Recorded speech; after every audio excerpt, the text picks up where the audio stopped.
Assalamualaikum warahmatullahi wabarakatuh. Halo sobat, selamat datang di channel Zaf TV. Bagaimana kabarnya sobat? Semoga sobat selalu dianugerahi kesehatan dan rizki yang melimpah. Amin. Pada video kali ini, saya akan membahas tentang kisah-kisah ulama Indonesia yang jasadnya masih utuh saat makamnya dibongkar. Kondisi jasad utuh setelah dimakamkan merupakan peristiwa yang cukup langka. Dalam riwayat hadis, Rasulullah Shallallahu Alaihi Wasallam pernah bersabda bahwa azab, siksa, kubur pasti ada. Jika ia orang saleh, maka kuburnya akan diberi keluasan dan kemuliaan. Mereka mendapat nikmat dari Allah Subhanahu wa Ta'ala menunggu datangnya hari kiamat. Sebaliknya, orang kafir atau pendosa besar akan mendapat siksa kubur dan kepedihan hingga hari kiamat tiba. Nauzubillahi min zalik. Berikut adalah 5 ulama Indonesia yang jasadnya masih utuh saat makamnya dibongkar. 1. Kiai Haji Maimun Zubair, Mbah Mun.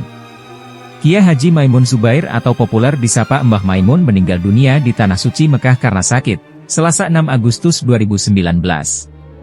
Ketika makamnya dibongkar, jasad Mbah Mun masih utuh meski sudah dimakamkan 4 tahun lamanya. Jenazah ulama karismatik NU ini dikebumikan di pekuburan Mala. Sesuai aturan pemerintah Arab Saudi, setiap 4 tahun jasad yang dikebumikan di Mala akan dipindahkan ke tempat lain yang dirahasiakan.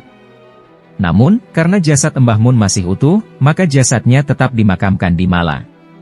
Subhanallah, ini adalah karomah dari Mbah Mun yang semasa hidupnya selalu melantunkan sholawat khusus agar kelak bisa wafat di Makkah dan dimakamkan di Mala. 2. Kiai Haji Abdullah Mukmin, ulama di Kota Tangerang. Kiai Haji Abdullah Mukmin wafat pada 22 Oktober 1983 karena menderita penyakit. Beliau dikenal sebagai salah satu ulama ahli fikih dan tafsir Al-Quran di Tangerang. Sebelum meninggal beliau sempat dibawa ke RSCM Jakarta. Kiai Abdullah dimakamkan di belakang Musala An-Najat berdasarkan wasiat dari anaknya. Ketika makam beliau dibongkar pada 2009 karena terkena proyek pelebaran jalan, jasad beliau masih utuh. Subhanallah. Meski sudah 26 tahun, jasadnya tetap utuh.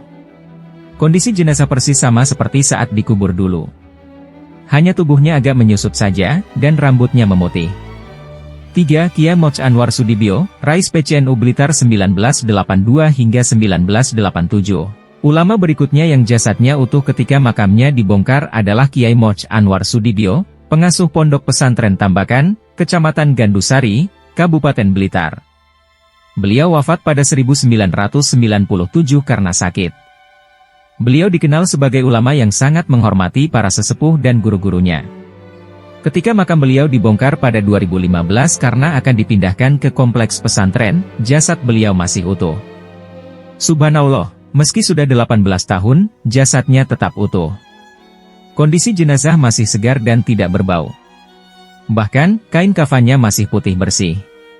4. Kiai Haji Ahmad Shiddiq, pengasuh Pondok Pesantren Al-Falah Peloso Kediri. Ulama berikutnya yang jasadnya utuh ketika makamnya dibongkar adalah Kiai Haji Ahmad Shiddiq, pengasuh Pondok Pesantren Al-Falah Peloso Kediri. Beliau wafat pada 2006 karena sakit. Beliau dikenal sebagai ulama yang sangat mencintai Al-Quran dan ilmu hadis. Ketika makam beliau dibongkar pada 2016 karena akan dipindahkan ke kompleks pesantren, jasad beliau masih utuh. Subhanallah, meski sudah 10 tahun, jasadnya tetap utuh. Kondisi jenazah masih segar dan tidak berbau. Bahkan, kain kafannya masih putih bersih. 5. Kiai Haji Abdul Hamid, pengasuh Pondok Pesantren Al-Hidayah Cirebon. Ulama berikutnya yang jasadnya utuh ketika makamnya dibongkar adalah Kiai Haji Abdul Hamid, pengasuh Pondok Pesantren Al-Hidayah Cirebon. Beliau wafat pada 2008 karena sakit. Beliau dikenal sebagai ulama yang sangat menguasai ilmu tasawuf dan tarekat. Ketika makam beliau dibongkar pada 2018 karena akan dipindahkan ke kompleks pesantren, jasad beliau masih utuh. Subhanallah, meski sudah 10 tahun, jasadnya tetap utuh. Kondisi jenazah masih segar dan tidak berbau. Bahkan, kain kafannya masih putih bersih. Itulah 5 ulama Indonesia yang jasadnya masih utuh saat makamnya dibongkar. Semoga kita bisa mengambil pelajaran dan teladan dari kisah-kisah mereka. Semoga Allah Subhanahu wa Ta'ala merahmati mereka dan mengampuni dosa-dosa mereka. Amin ya Rabbal Alamin. Terima kasih sudah menonton, jangan lupa like, share, dan subscribe channel Zaf TV. Terima kasih.